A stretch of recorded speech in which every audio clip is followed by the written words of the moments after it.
Ceci dit, parfois, il est difficile d'obéir à Dieu. Pourquoi?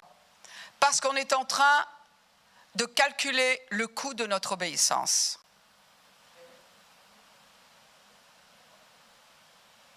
Qu'est-ce que ça va me coûter d'obéir à Dieu? Et si jamais, je perdais la relation avec tel ami, si jamais je n'y arrivais pas à la fin du mois, si jamais je n'avais pas assez de temps, si jamais, et combien de fois on préfère désobéir à Dieu en sachant, peut-être pas assez, quelles seront les conséquences, parce qu'on est en train de préférer de gérer, nous, les conséquences, de rester maître des conséquences de notre obéissance.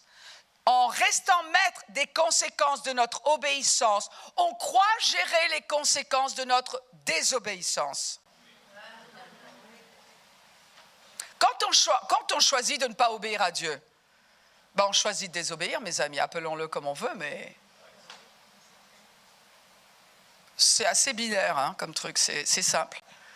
C'est si je ne choisis pas d'obéir, quand il me dit quelque chose où je comprends, alors je choisis de désobéir.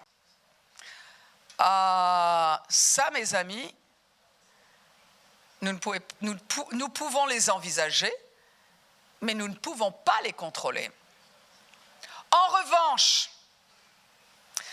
quand Dieu nous dit de faire quelque chose, et que l'on se dit, oui, mais si jamais je fais ça, alors ça, et ça va m'embêter, j'aurai pas ci et j'aurai pas cela, etc. Mais qu'on obéit quand même. D'abord, c'est un signe d'amour vis-à-vis de Dieu. C'est un message que nous lui envoyons. C'est-à-dire, j'ai confiance. Parce que je vais laisser Dieu gérer les conséquences de mon obéissance.